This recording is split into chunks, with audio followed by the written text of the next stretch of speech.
Good evening. So they had the second Summer Wells prayer vigil.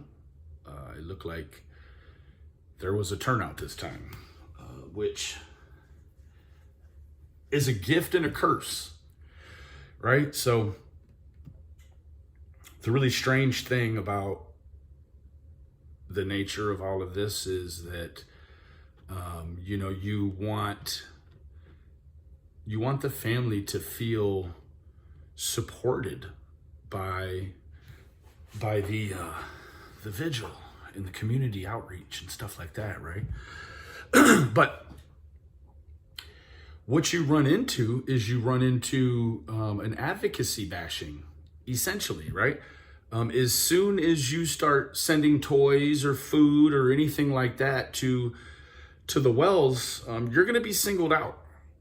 And, it's not for everyone to help in that fashion, because you got to have a tough skin first and then a caring heart second. It's the way the YouTube makes you, it morphs you into that. Now, as far as the vigil is concerned, yes, you would love to see a big, huge outreach. But let me tell you, there's already a lot of bullshit flying around about the level of seriousness they think onlookers that were invited to come to this secretly for their moment of fame. They want to catch Candace with no shoes on. Like that's some huge determining factor of guilt or innocence is whether or not you wear shoes to a vigil. It's summertime. Get your head out of your ass, people, right? That lady came fully clothed. She just didn't have shoes on. So what? Good gravy. I mean, it's just the level. I mean, when I'm out in my garden, guess what? I don't have no shoes on. You can go back and see I rototilled my whole garden with no shoes on. So, I mean, I just don't get it, right? People just... so you were invited out to take part in the family vigil, but meanwhile, what you're doing is you're doing one of those things where you're, holding your hand up in your video or you're taking pictures or whatever, so as you can report back. So you can report back and take these pictures and slander them some more. So families, everyone watching, okay, let's first hope that this tragedy and these tragedies prior and subsequent to this will be a learning mechanism, a learning tool, and that we hold on tighter to our babies, right? But what we also need to be paying attention to, secondly, is the way victims are going to be treated. Now, what you have is you have a pretty low level sophistication as far as the trolling is going. But what you do have is you have a very consistent, concerted effort with the trolling. And it's just a lot easier to be negative, and do the devil's bidding than it is to be positive and to push and fight for people, that you don't know, and that you are inherently good, and that's the way that God made you in his image. So for you to go against that and be vicious is ridiculous.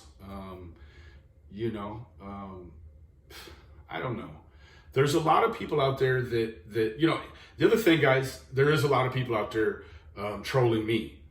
And that's okay, right? That's part of the reason why I do what I do, right? Focus on me. Focus on me all you want. Leave those poor people alone. Right?